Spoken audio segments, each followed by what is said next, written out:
2026 წლის 11 ივნისს ევროკომისიამ შეხვედრა გამართა საქართველოს დელეგაციასთან ბრიუსელში საქართველოს მოქალაქეებისათვის უვიზო მიმოსვლის რეჟიმის შენარჩუნების საკითხთან დაკავშირებით.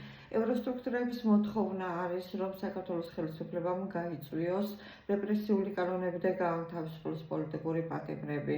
საირაკლი კობახიძის პასუხი იყო მითითება მხოლოდ ევროსტრუქტურებში ბიუროკრატიის არსებობაზე და არ განმარტავს რანაირად არის შესაძლებელი საქართველოს მომდევნო ინტეგრაცია ევროსტრუქტურებში, მაშინ როცა არ ქვეყანაში მოქმედებს ტროტუარის კანონი, რუსული კანონი, რის საფუძველზეც გათავსებულია პოლიტპატიმრებით საქართველოს ციხეები.